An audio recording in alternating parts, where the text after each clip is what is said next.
Business Minds, pioneering and inspiring entrepreneurs. Creative talks, CEO insights, success stories, value markets, and financial education. This is the CEO Show. Hosted by Dan.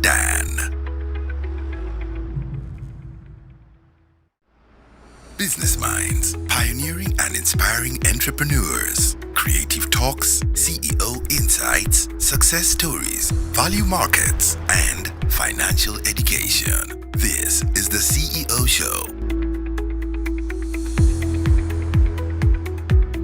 Hosted by Dan.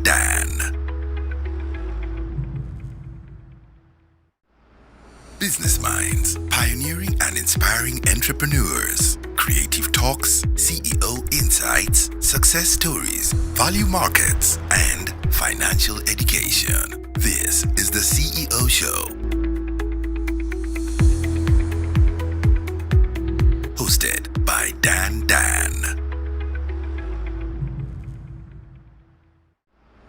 Business Minds, pioneering and inspiring entrepreneurs. Creative talks, CEO insights, success stories, value markets, and financial education. This is the CEO Show. Hosted by Dan.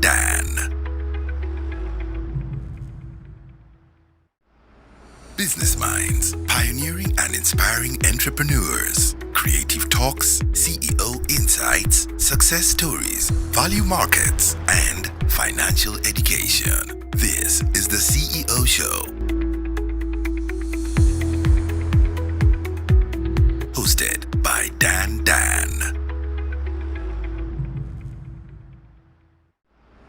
Business Minds, pioneering and inspiring entrepreneurs. Creative talks, CEO insights, success stories, value markets, and financial education. This is the CEO Show. Hosted by Dan.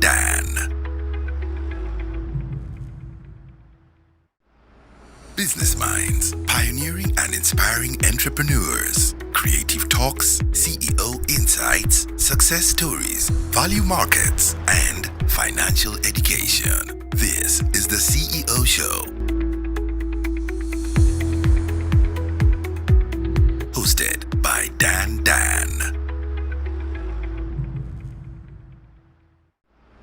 Business Minds, pioneering and inspiring entrepreneurs. Creative talks, CEO insights, success stories, value markets, and financial education. This is the CEO Show. Hosted by Dan.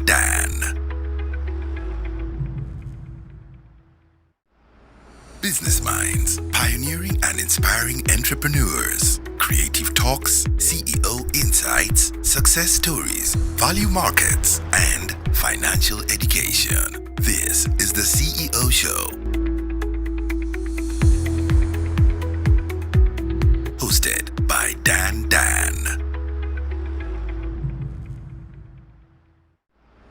Business Minds, pioneering and inspiring entrepreneurs. Creative talks, CEO insights, success stories, value markets, and financial education. This is the CEO Show.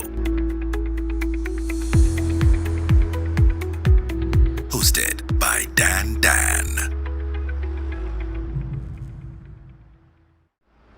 Business Minds, pioneering and inspiring entrepreneurs. Creative talks, CEO insights, success stories, value markets, and financial education. This is the CEO Show. Hosted by Dan.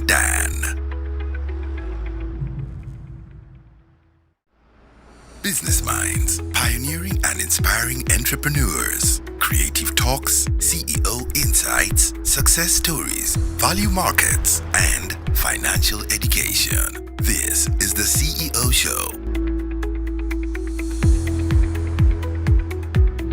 Hosted by Dan.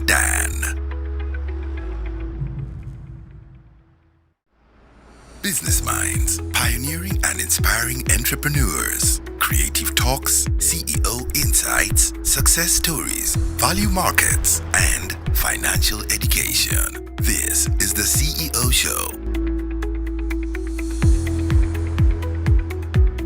Hosted by Dan.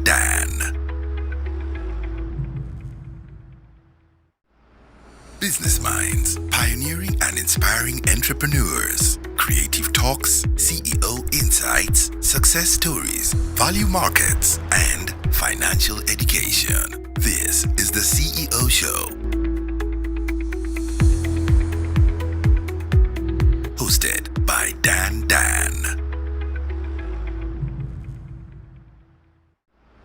Business Minds, pioneering and inspiring entrepreneurs, creative talks, CEO insights, success stories, value markets, and financial education. This is the CEO Show. Hosted by Dan.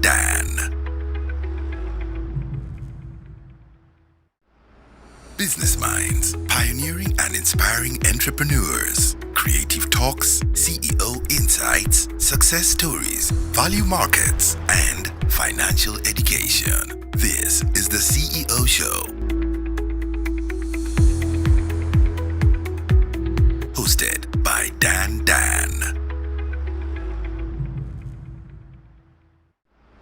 Business Minds, pioneering and inspiring entrepreneurs, creative talks, CEO insights, success stories, value markets, and financial education. This is the CEO Show. Hosted by Dan.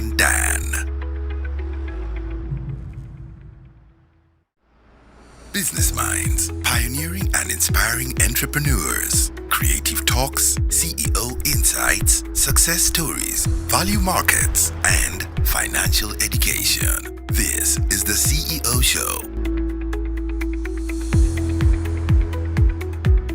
Hosted by Dan.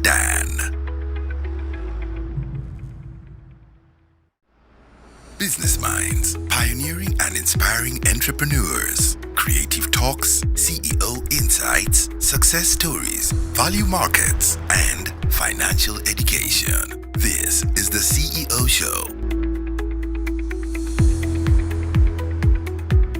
Hosted by Dan.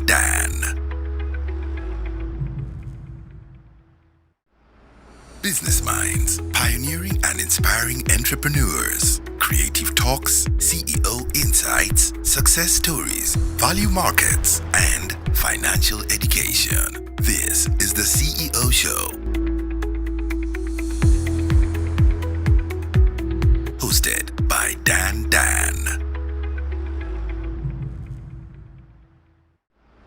Business Minds, pioneering and inspiring entrepreneurs, creative talks, CEO insights, success stories, value markets, and financial education. This is the CEO Show. Hosted by Dan.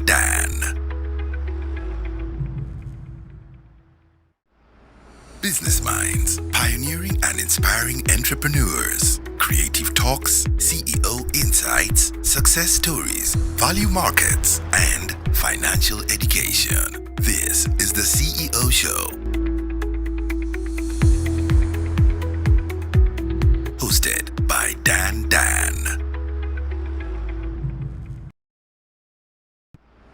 Business Minds, pioneering and inspiring entrepreneurs, creative talks, CEO insights, success stories, value markets, and financial education. This is the CEO Show. Hosted by Dan.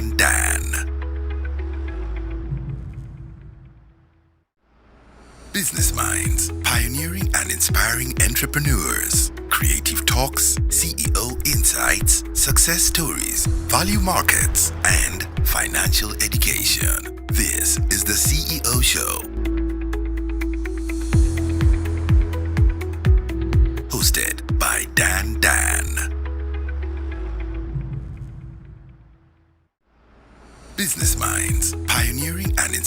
entrepreneurs, creative talks, CEO insights, success stories, value markets, and financial education. This is the CEO Show.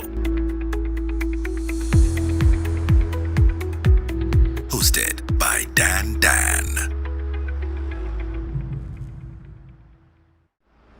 Business Minds, pioneering and inspiring entrepreneurs. Creative talks, CEO insights, success stories, value markets, and financial education. This is the CEO Show. Hosted by Dan.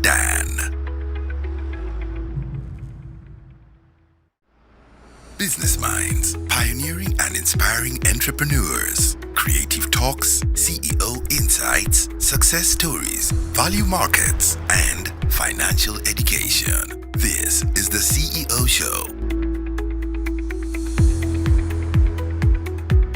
Hosted by Dan.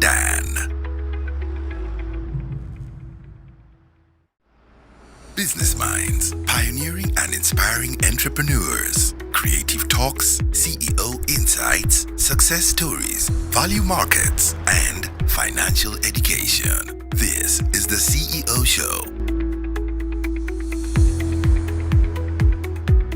Hosted by Dan.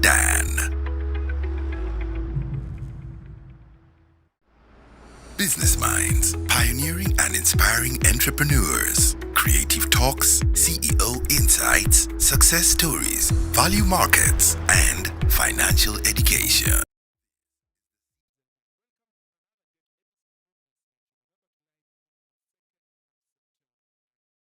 This is the 55th episode, and we're celebrating you doing this, and you've been part of this.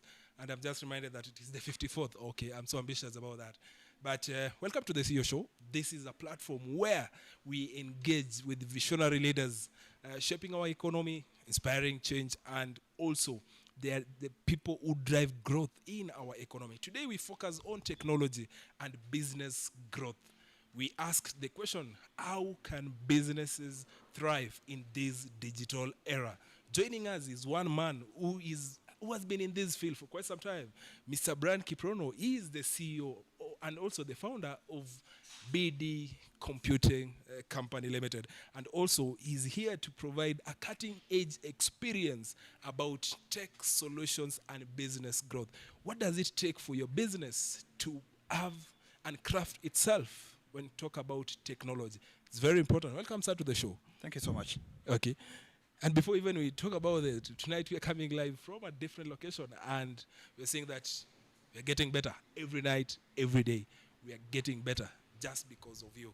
I'll be telling you where we are coming live from. Brian, karibu to the show. Thank you so much, Dan. Okay, you look sharp. Nashukuru. Okay. Yes. Yeah, for introduction, tell us who is Brian Kiprono. Brian Kiprono is a tech founder. First of all, I started this journey way back until the other time when we decided that we should be able to monetize the skill with the development in the industry. Now it's giving us a platform where we can thrive with tech. Okay. So we felt like the time is ripe, and that's why we're here today to also share our journey and how tech can change things. Thank you so much. But in a nutshell, tell us to where you are currently. How has it been? Tell us about your journey. Where did you grow, and also did it shape your career path to where you are currently? I grew up in Kericho, schooled there, born and bred there, schooled there. Then came to this town as a student. I studied at the University of Eldoret. Thereafter, I decided to start my hustle from here. Okay. Being a place where I grew up, I felt like this town was the best place for me also to nurture myself. Okay. Started off back in 2019. I think it's quite some time now. Yes. Started in 19, where we worked on some few solutions with some other company where I was employed. Then thereafter, COVID came, everything changed. And actually, COVID was the turning point of tech, Yes. I would say, because that was the time when I started my first company. Okay. started my first company in 2020 when Okay, COVID before, was at before the now peak. we go into the journey, like starting your own company and doing that, because sometimes we have, does it mean that you did computer science, or what is it that you graduated with Oh, yes, University yeah. of Eldoret? I studied computer science from Mhm. University of Eldoret Mhm. with some sugars of math Okay. here and there. Uh-huh. Graduated that year in 19, Okay. and that's how I got myself into the industry. Okay. But back then, dating to when I grew up, Mhm. I had just the affection to computers. Okay. I studied at Kericho High School. When I joined there, Mhm. the computers were always there, so we tried our best there.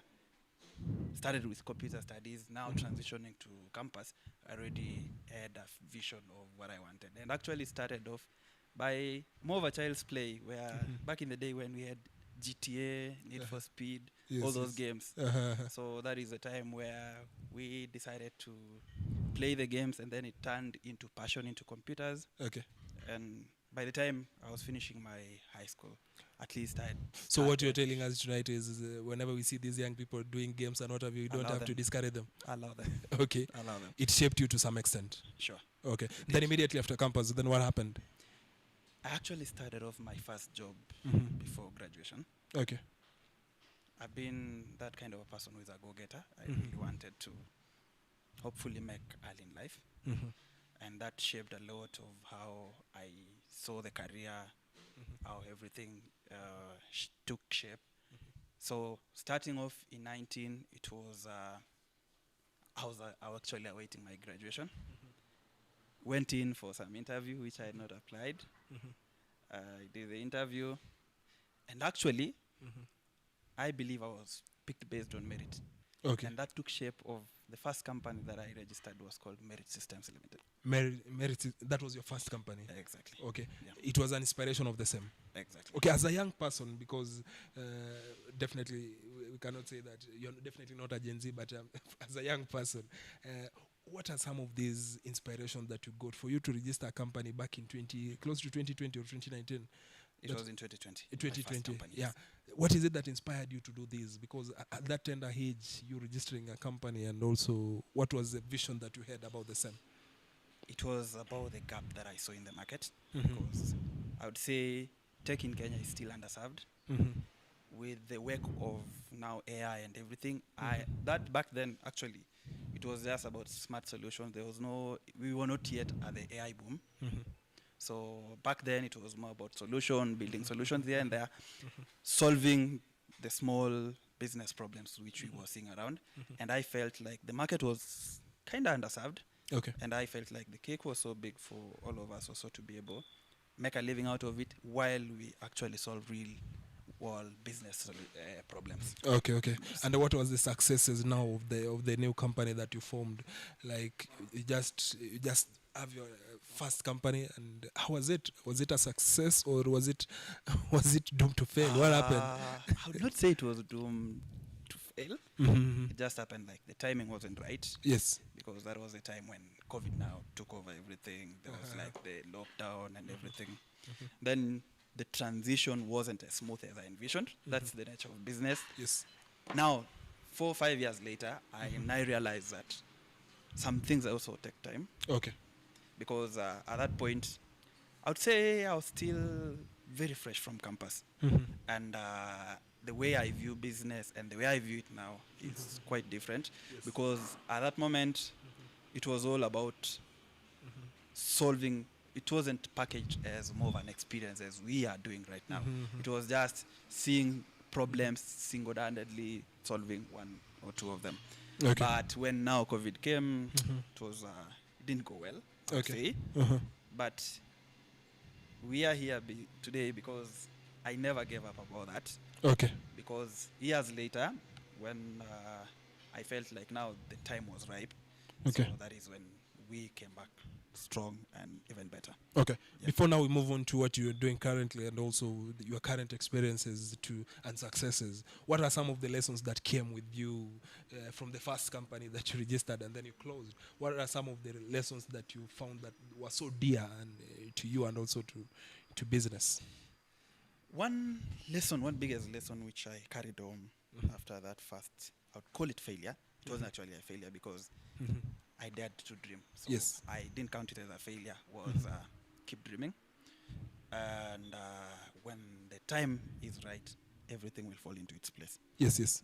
Another takeaway was be consistent with what you're doing, because with the consistency now, I've seen how things kept evolving. Because as I was telling you, in 2020, everybody who is here watching us, they know that it wasn't like where we have now, ChatGPT and all these things. Yes. Selling tech at that point was kind of hard. It was quite hard because convincing somebody that they need this solution, which they don't actually believe that they have a problem Yes. there, Yes. was another biggest problem. Another thing that I took away home with that period where I would say I gave a shot to business for the first time was businesses needs to be packaged not largely on solutions but experiences, Yes. because the way people are buying experiences over solutions. Yes.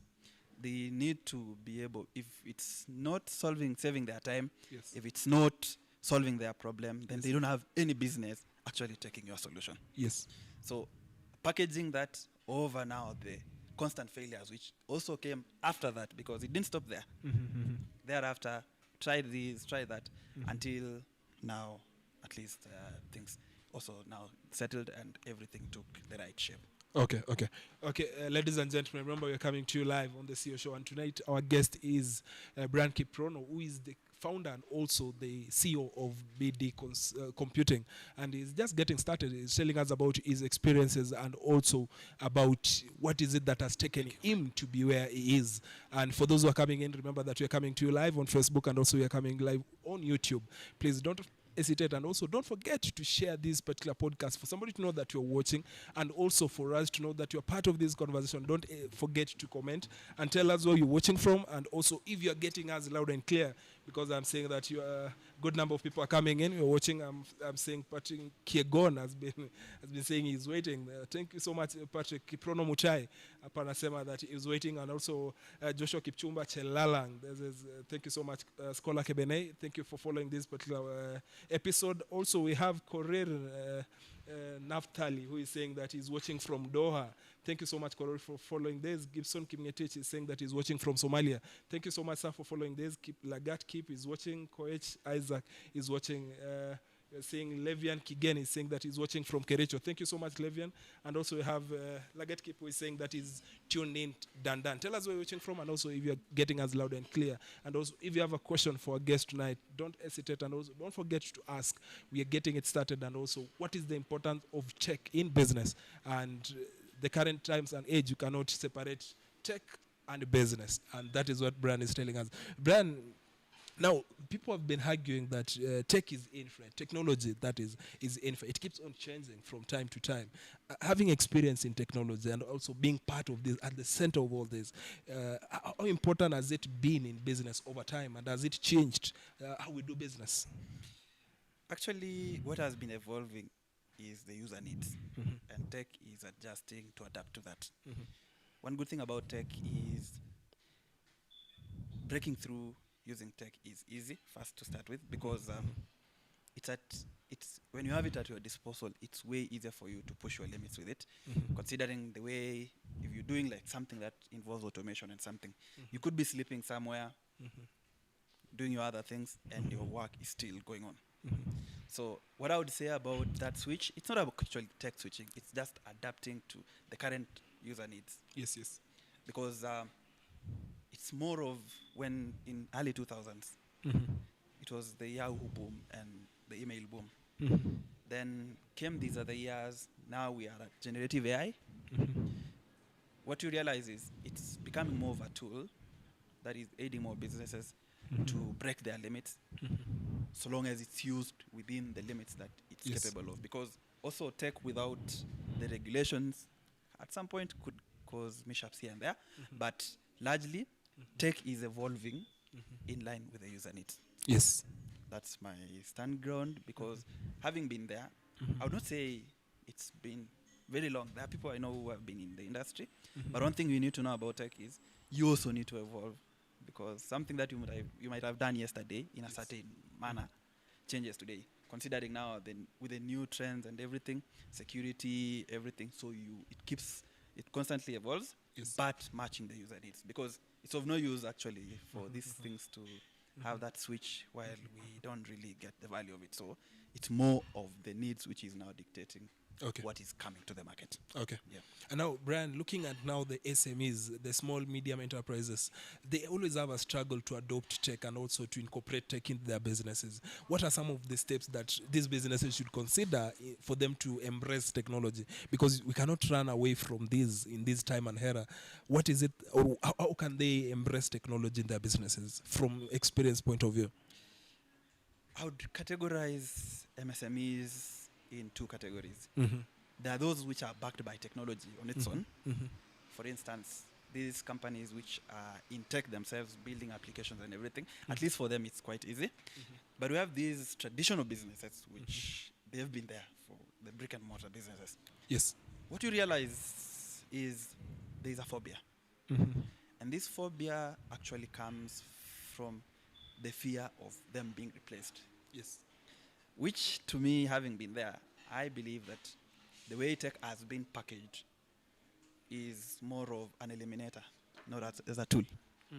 But it's supposed to be a tool. Because if, for instance, let's take a business where, let's say, for instance, you're supplying cooking gas, for instance. Tech could come in there. We know there are businesses which tech can't do away with. But if they get to use tech, they get to meet more clients, more businesses. The packaging where the problem starts is currently we don't have in Kenya, we don't have investors who've invested in more robust servers, I would say that, because I would tell you most of the servers even which we're using with our businesses we are supporting is from the outside providers. When we get to scenarios where the dollars is fluctuating, these other factors, we tend to package tech as expensive because of the overhead costs. Another challenge that these MSMEs have been facing, some of them we've worked together with because we've been packaging solutions for quite some businesses, is taking an approach of what we call a SaaS. A SaaS is a solution that you don't get to have a lot of overhead costs. If we have a lot of solutions packaged in that manner, where we have like these you get to use and probably on a commission basis or on a retainer basis to use the platform, it's more of a rent and use approach. At least most of these businesses will be able to get use of the technology well. Yes. Another challenge that these MSMEs have been facing for quite the number of where we've worked with is access to internet. There's been an aspect of you see, when there's the fear of being replaced. So you get to face a lot of challenges pushing through the solution to its full potential because of the people who've been working there. Because a lot of the decision makers who are in these MSMEs actually are from the other generation, where they believe in having their money in a cushion somewhere, where when you now talk of technology, they think of this technology as this monster that is coming. And the fact is, if they don't evolve, a lot of other businesses are coming up, utilizing the same technology that they actually fear to use, and they are actually doing better. Yes. If these businesses need to keep up with the pace of how things are, adoption of technology at the moment we know is inevitable to start with. In these industries that we've been serving, the insurance industries, the microfinance industries, we've been noticing a shift, which it's actually on a right trajectory, but the adoption is still low, considering now the factors that we've just underlined some few minutes ago. The switch is coming. It's quite slow because of the fear, but if these factors are taken care of, more solutions coming to the market. And another challenge that we are actually facing, even the players who have been in the industry, is some solutions don't do as they promise. You find company doing a solution and they don't take care of the aspect of the security, because we've seen in the current days, we've had issues with cyber security and all these pieces.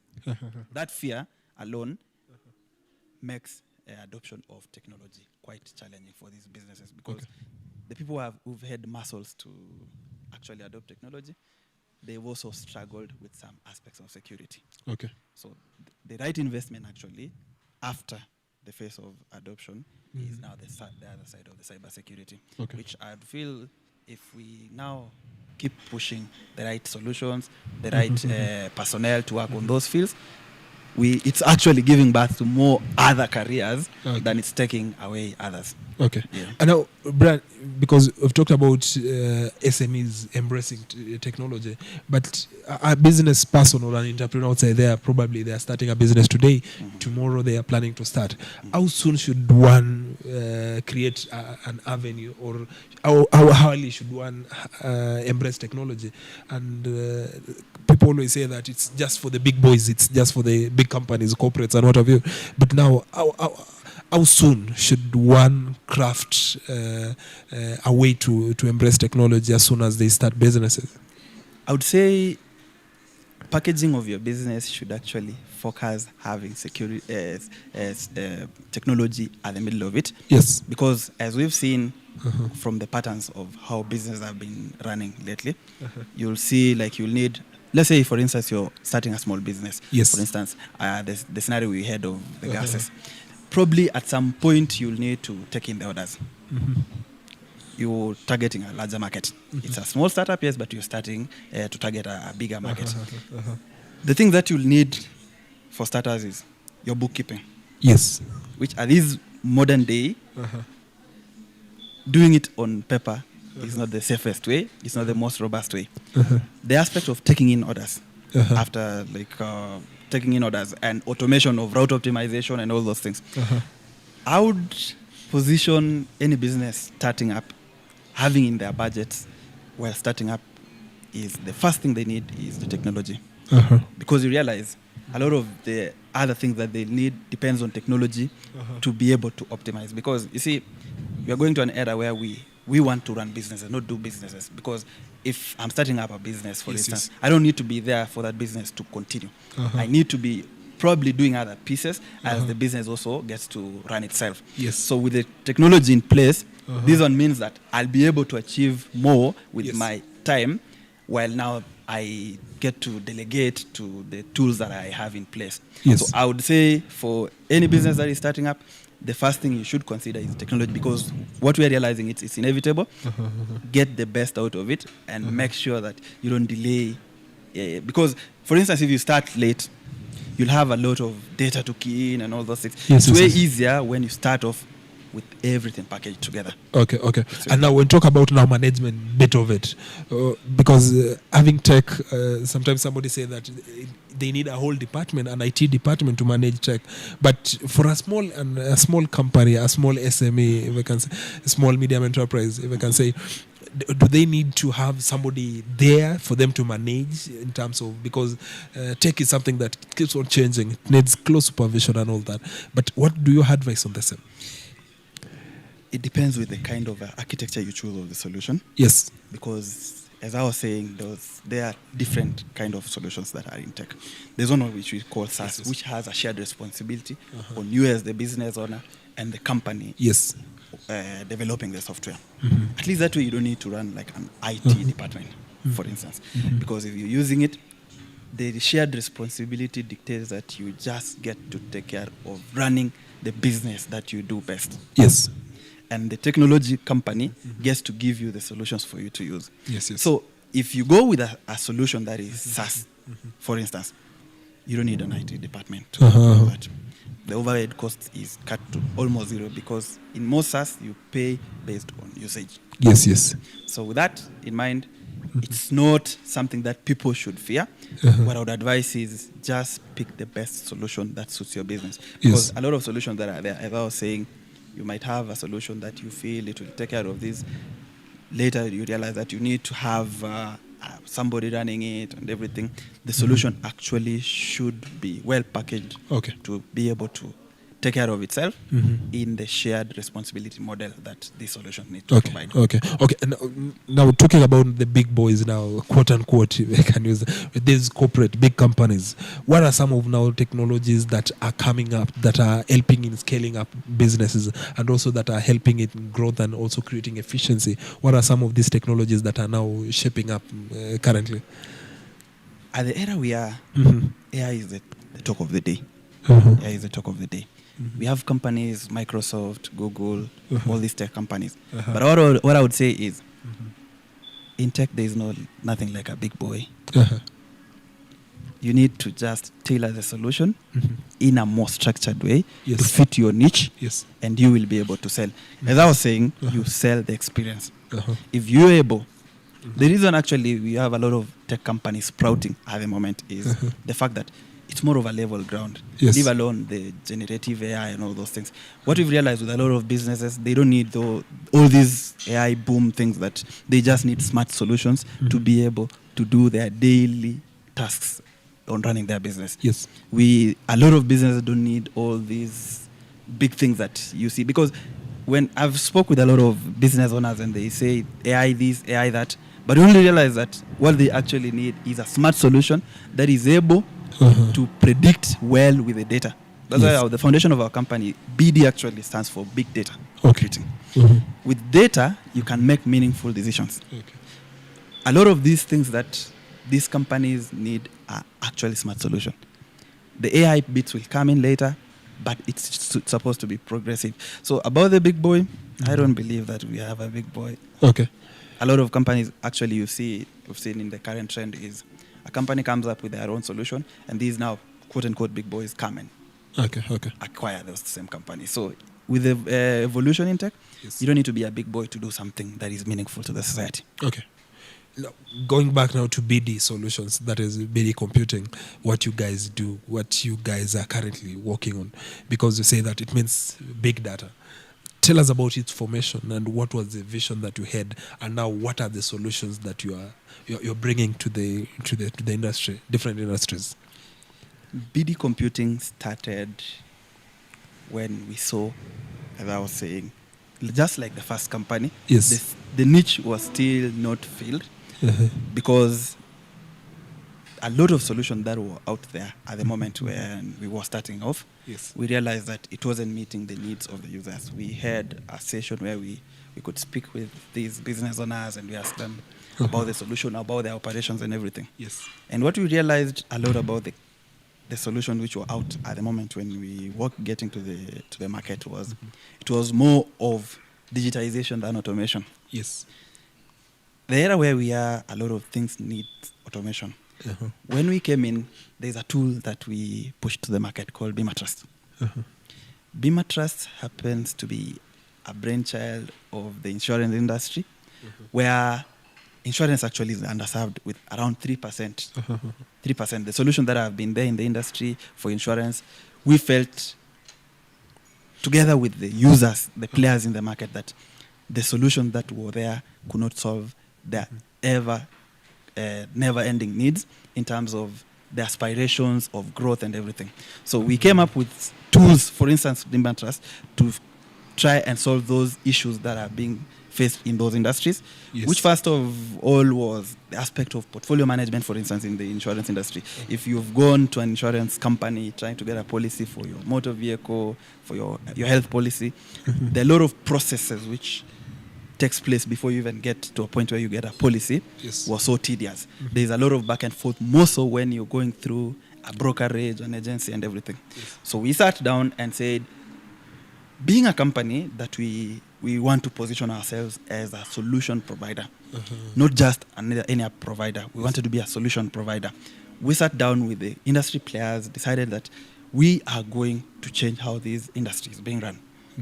We started off easy with just two features, the policy management and the aspect of the collection, and keep iterating. So that's another thing that we've learned with the industry. You don't need to bombard the user, and even the user needs to have proper expectations managed, because when you have a complete changeover of the way everything is working for them, it goes back to the fear why they don't even want to change in the first place, because Yes. they keep saying that if it's working, you don't need to change it. Little do they know that there are other more better ways of doing it. Okay. So, having done that that first solution, Bima Trust, we realized that a proper approach for actually getting these MSMEs to use technology better is giving them a way that they get to onboard the features slowly by slowly. At least they get to, because you see, I think it's in human nature that Yes. we fear change. Yes. And the fear of change is more so affecting businesses, because traditional businesses, a lot of these MSMEs have been there before. A lot of them that we've worked together with, they've been there, but they cannot break from their current client base first, because you see, when you're having an ex-client base, let's say 600, 600 is a big client base. If you keep the same workforce and want to stretch to have, probably, because every business needs growth, you can't stagnate. Yes. If you are to have, like now, let's say, even adding 50 more clients, because the clients that we've served, they have bigger portfolios. So if you are to scale to, let's say, 800 clients, it means that you need to add the space, you need to add the workforce and everything. Scaling that means a lot of overhead costs.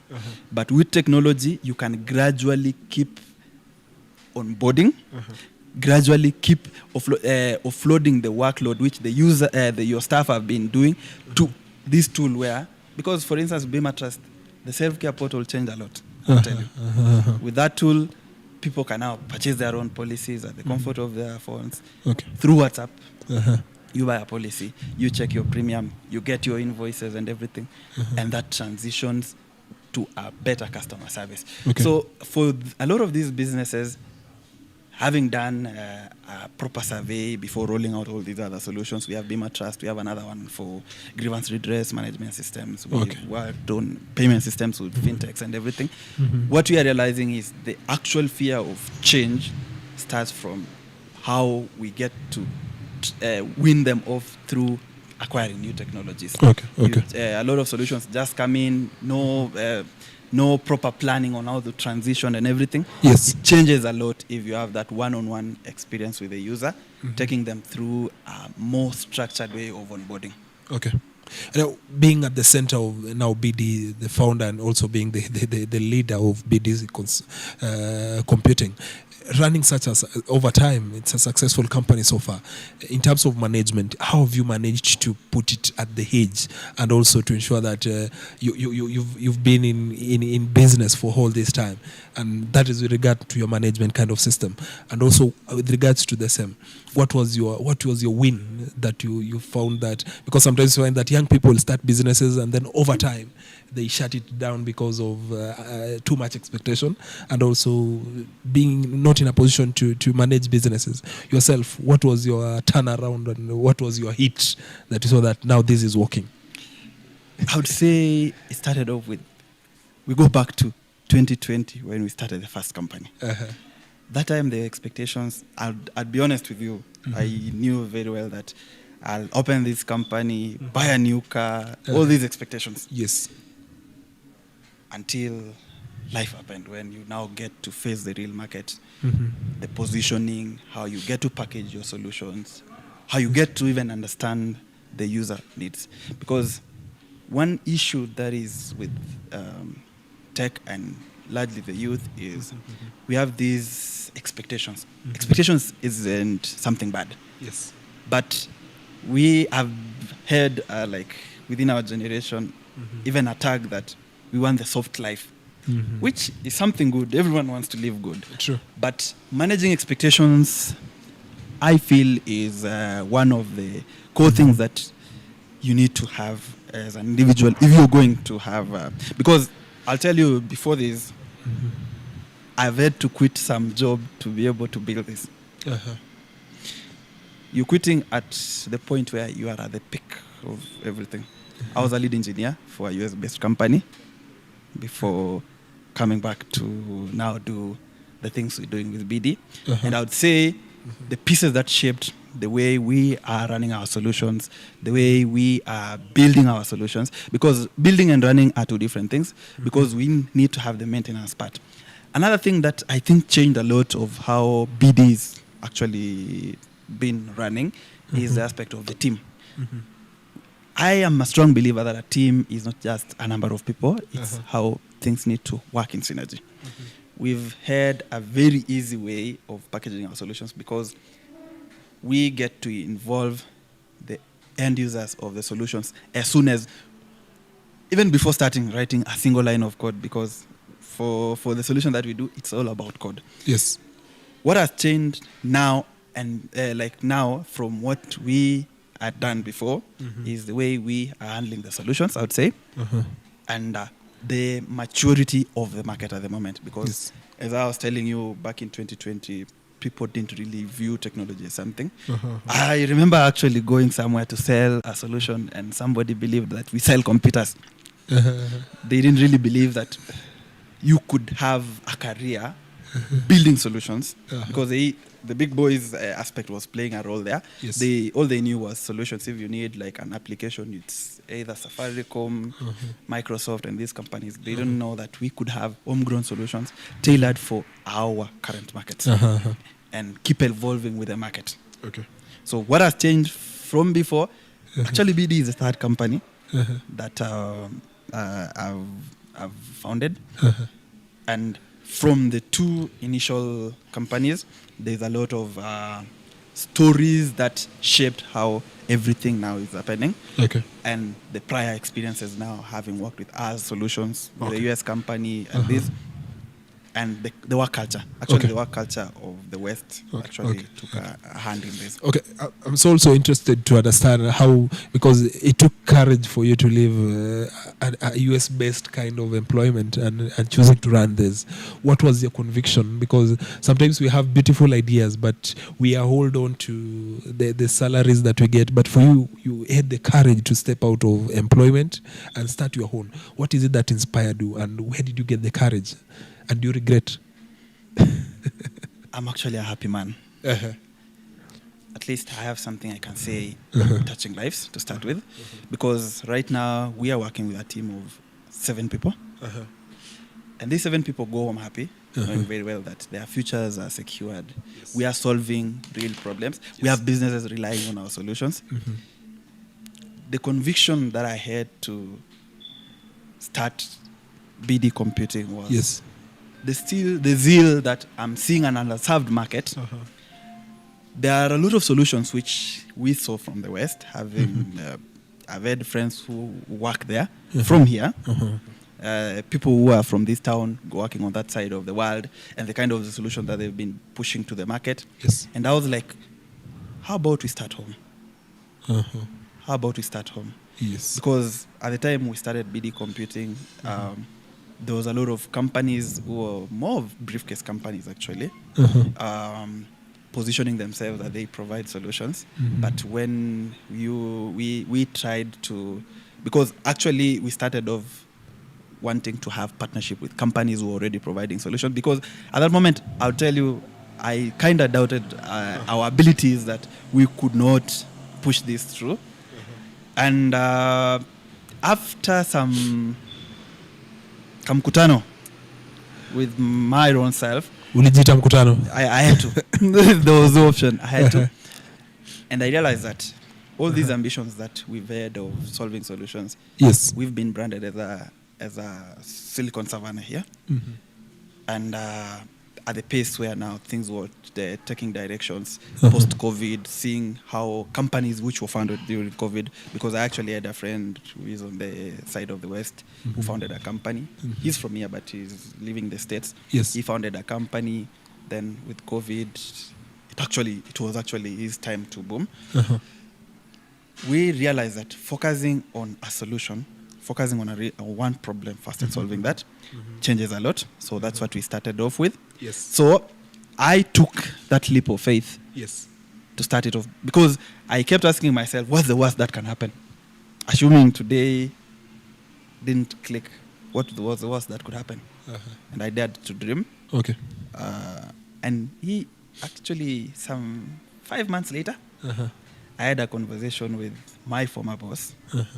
and she actually gave us an opportunity to also work together As a partner now, as a partner now. not So an it employee. really changed a lot. Okay, It okay. really changed a lot because growing up in the career, Yes. I have had this personality that when you give me something to do, I make sure that I give the best.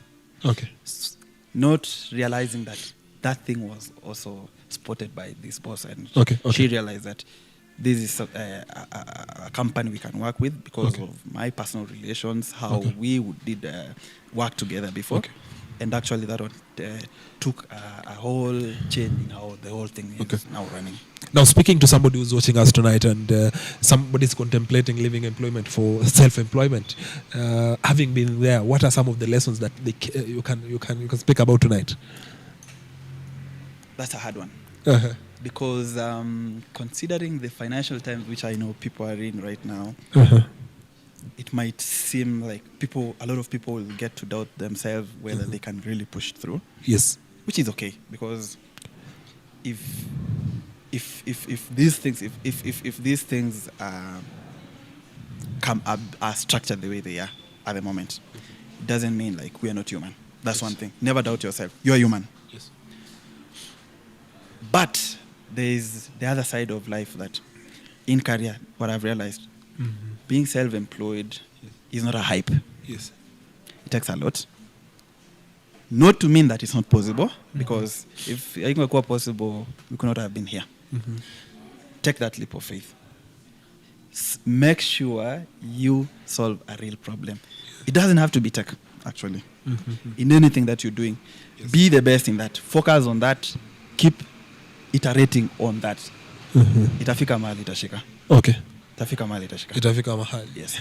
So before we proceed, I think I know we are I can say 75% of this show, and we'll wish to keep this conversation going. But before we go, ladies and gentlemen, remember our guest tonight is the founder and also the CEO of BD Computing Limited, and he's been sharing his story, the journey, and also what is it that made him leave a lucrative job and started this amazing company. And I'm sure we are learning a lot from this. And just to see, we are saying that people are really following, and thanks for being part of this. We're saying that Johnny Mudama is saying that he's tuned from Rodi, and also we have Coach Leicho is watching. Don Youth Group saying technology a friend of the modern day business. Is it inevitable? Kiprotich ametutumia fire emoji, and also Judith Jones is saying that he's tuned in from Nairobi. Good job, Dandan, and your guest. Thank you so much, Judith, for keeping it locked. We're going to take a 1-minute breather, then we come back here shortly so that we keep this conversation going. And as you can see that tonight we are doing it from a different setup, and I'm going to tell you something about this. But before I tell you about this, let's take a 1-minute breather, then we come back bigger and better.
Welcome back, ladies and gentlemen. Remember, I was telling you something before we went for a breather.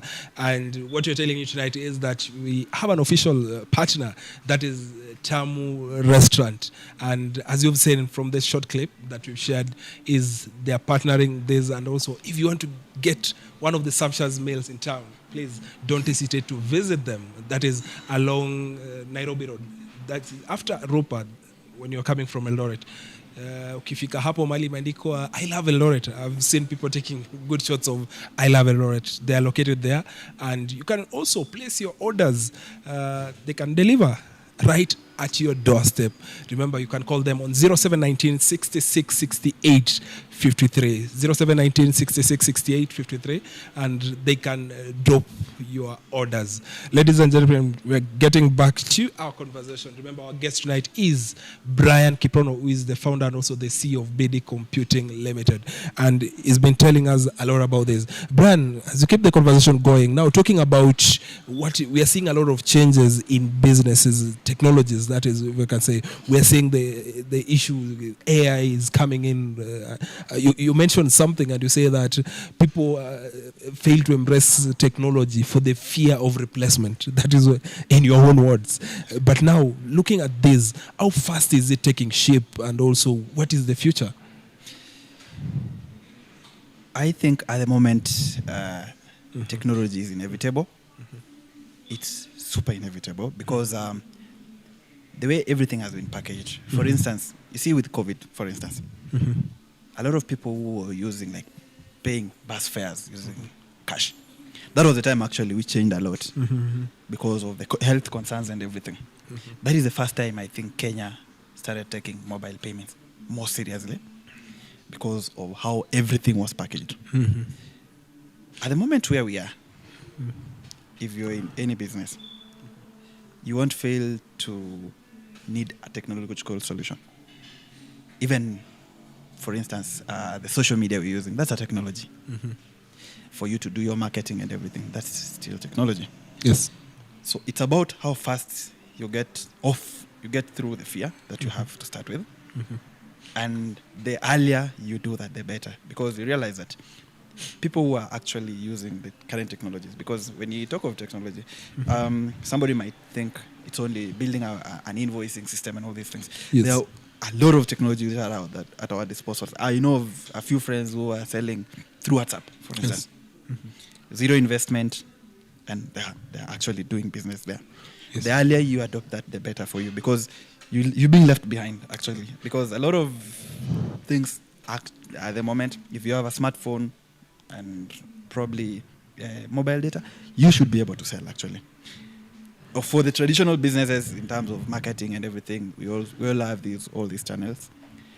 One thing that people fear, which I think they should be actually embracing, is using this technology as a tool. Because, for instance, there are things that, for as much as the technology is evolving, you can't like do away with the human aspect in it, because we should be using this one for creativity, everything, and actually as a tool to make us be able to achieve the things which, because I remember back in the day when mobile phones were coming into the market. Yes, there are companies which went dead because of that, but for a lot of people, they didn't stop the communication. If you were using smoke, now you have a more modern way of achieving that even faster. Then you build a business around the current technology, which can actually allow you pivot, have more income through it. So the earlier you adopt that, the better. And for the young people who are now transitioning, probably within tech or from the other careers into tech. With tech, there is now a lot of things. As we were talking of the changes, we just last week we had a guy who happened actually to be from the same school I studied back in high school, called Seth. I hope everybody saw that. Yes. Seth is a cyber security consultant. A lot of controversies surrounding that. We don't need to consider that. There's a lot of opportunities from what you could see, that a lot of these, even the big boys we are talking of, because the company which was in question is a big company. there are a lot of these gaps which you can now pivot into and make a living out of that and actually solve real problems. Because with technology, there comes other careers, because as they say, it's more of with the law. Yes. If there was no law, there was no sin. Okay. So if there was no technology, there would have been no these other careers. So the pivoting is actually imminent. Okay. Now, what are some of the biggest challenges that companies face in adopting digital solutions? And also, how can we overcome these challenges that we want to mention? I think the biggest challenge I want to talk from a point of first-hand experience with the transitions that we've had. Yes. A lot of companies, far from the fear and everything, there is the aspect of the cost of early adoption of the technologies, because the technology that are being pushed out here, they are very costly. You'd see, for instance, the kind of investments that these big companies are investing. OpenAI, Meta, these big players in the industry, they're actually investing a lot. For the local businesses trying to use the technologies, the biggest challenge, I would say, is the overhead costs setting up these technologies. But now, as businesses who are the players in the industry, not the big boys as you might imagine, we are trying to package it in a more sensible way and more budget-friendly for them to be able to use that. But I think the biggest hurdle is, far from the fear and all these other aspects, it's the cost. And some other constraints, for instance, like to deal with the workforce. There are some people within the workforce who are not that literate to use the computers and everything. Yes. So, but I think if we democratize the way we also get to teach these people because if the solutions are also way better and easy to use. For instance, I know a lot of people have been using WhatsApp and nobody told them how to use. True.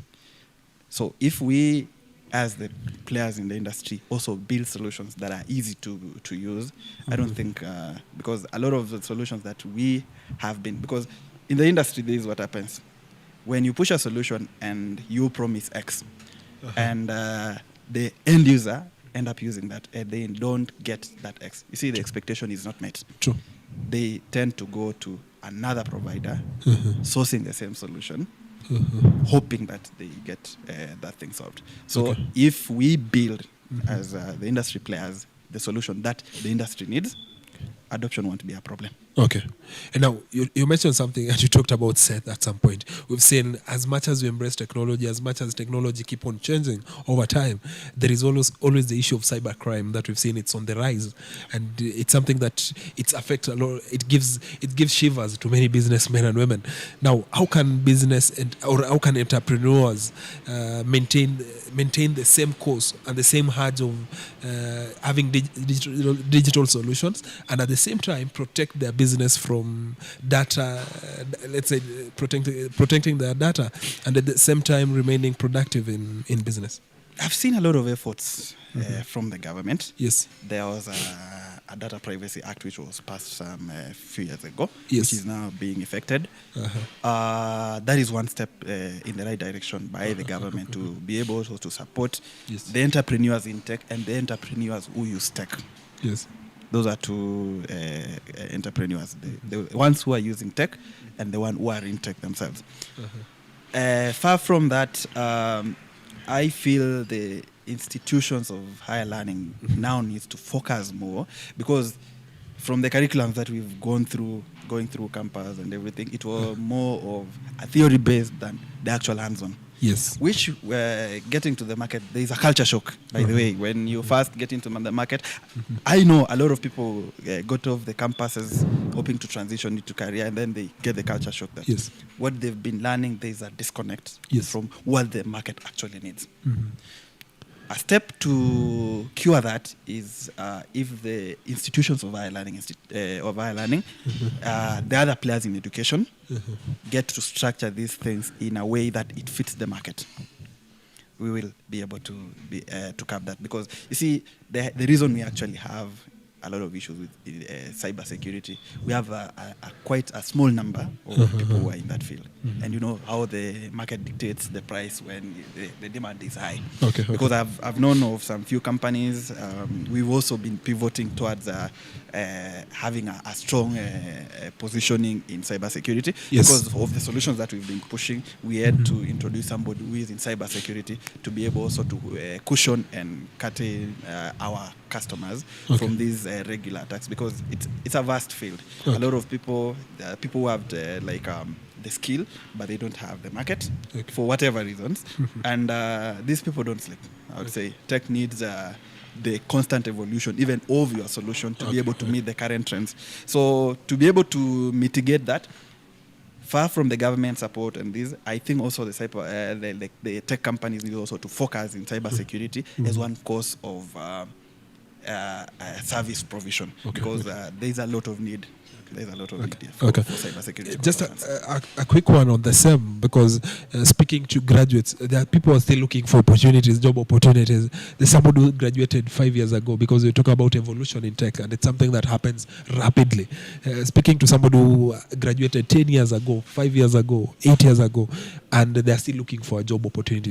In the meantime, what is it that you can tell them for them to keep abreast in what is happening in the industry?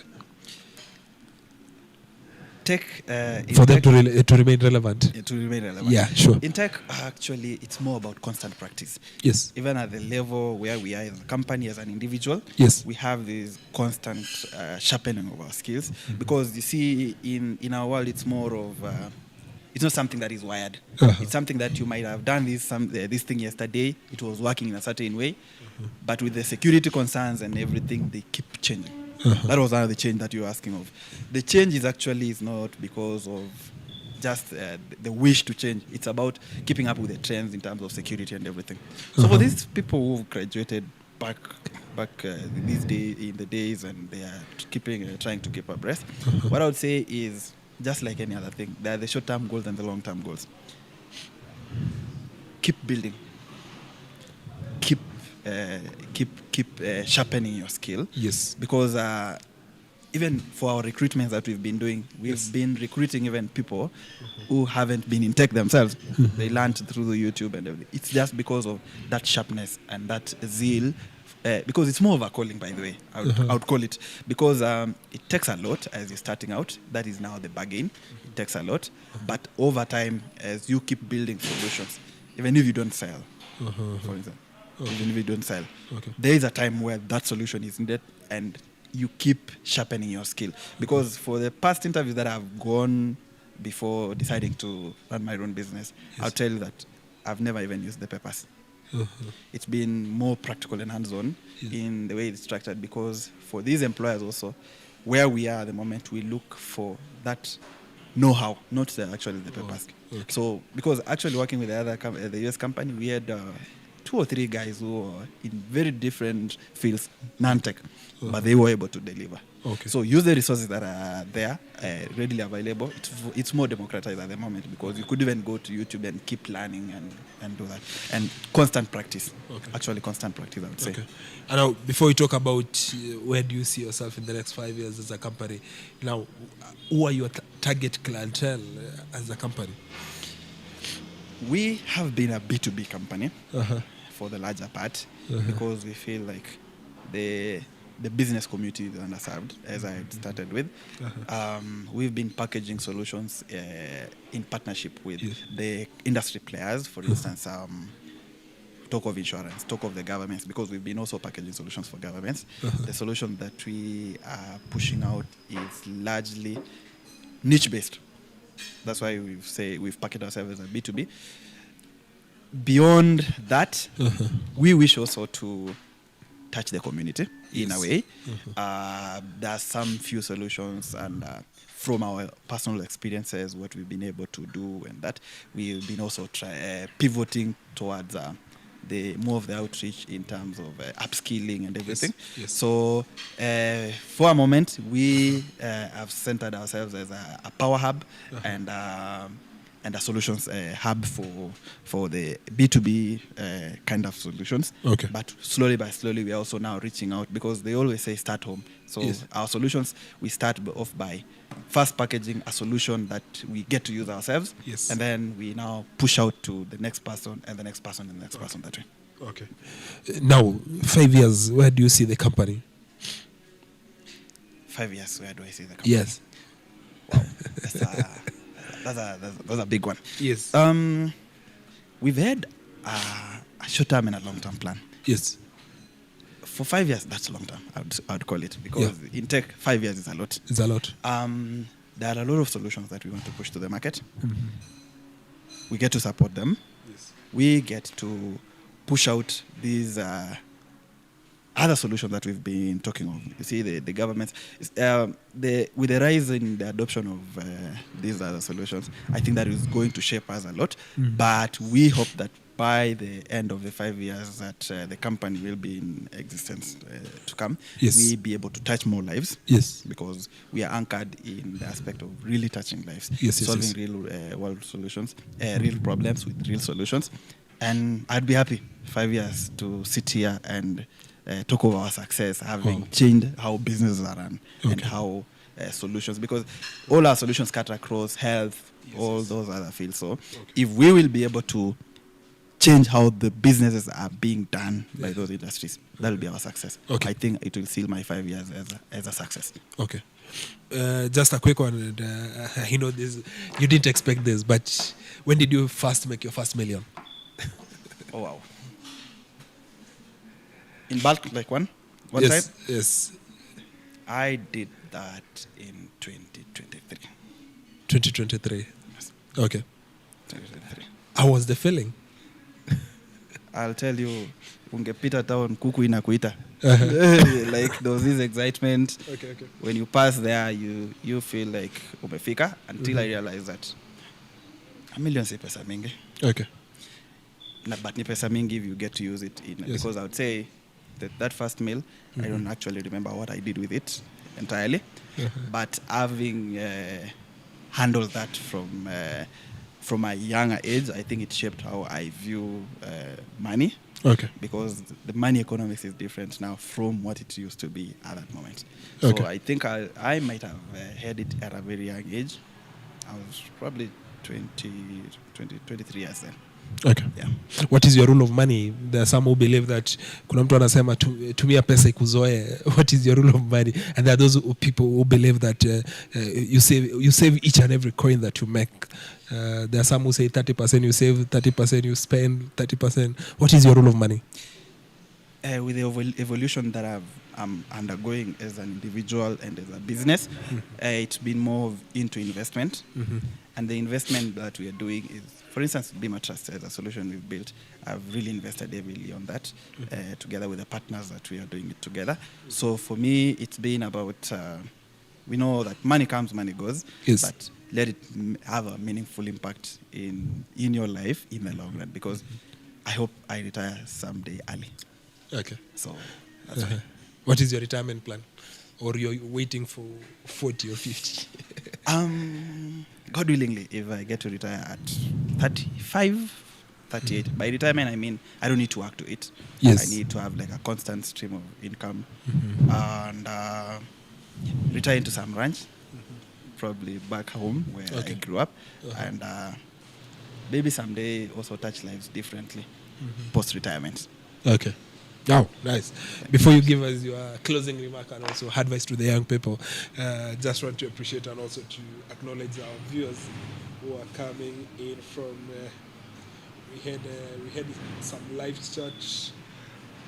I didn't mention of our viewers who are coming in from YouTube, saying that Corinne Naftali saying that he's proud of your brand. This is a comment on YouTube, and also he was saying adjust your volume, but also he said that now the volume is good. Hope you are getting us loud and clear on YouTube. And also you have Collins Kipkemboy who is saying that watching live from Kapseret, good work. Thank you so much, Collins, for being part of this podcast tonight. And also Goliath Patrick is saying congratulations. And Kiplangat Kefa is saying that he was watching live. And Goliath Patrick is saying that I'm encouraged for your big dream. Boss, once again, congratulations. That Nashukuru is sana. a comment, and many other comments on YouTube. Thank you so much for being part of this conversation and also dropping your comments. It means a lot to us. Brad, now your parting shot to the viewers tonight and also the young people outside there who admire to be where you are and also who aspire to step into your shoes. To my generation, which I'm proud to be one of you, I would emphasize that let's not be the generation that we keep complaining. Let's not keep saying that there are no work.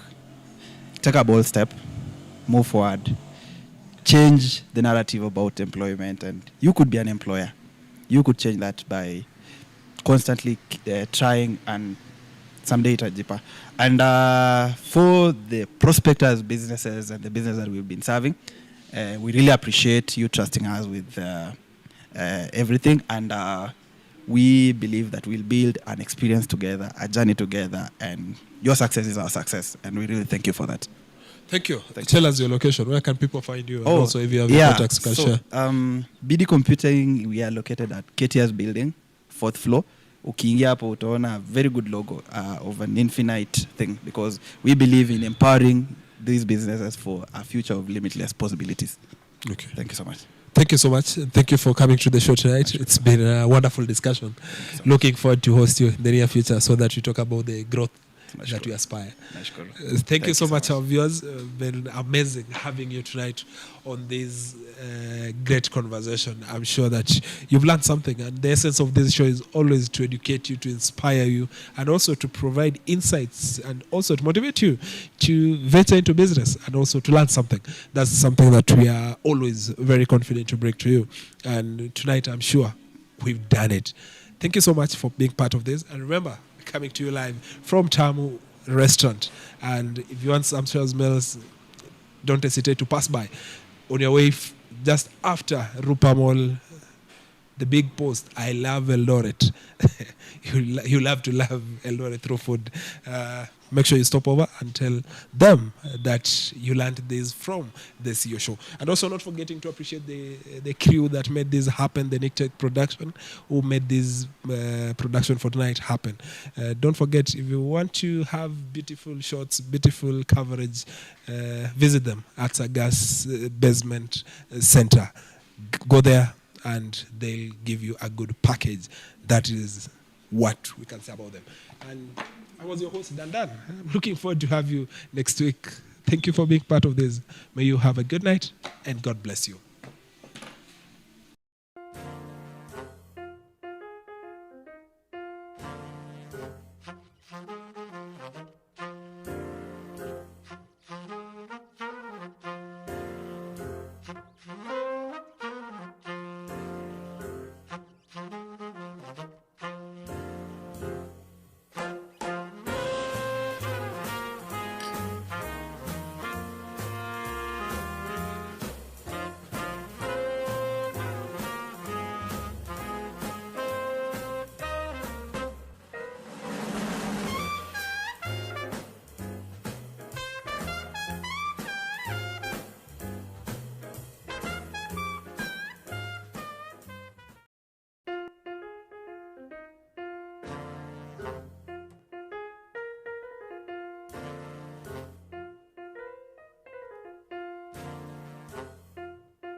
CEO insights, success stories, value markets, and financial education. This is the CEO Show.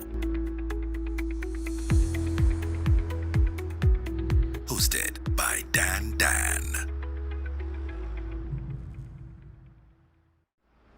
Business Minds, pioneering and inspiring entrepreneurs. Creative talks, CEO insights, success stories, value markets, and financial education. This is the CEO Show.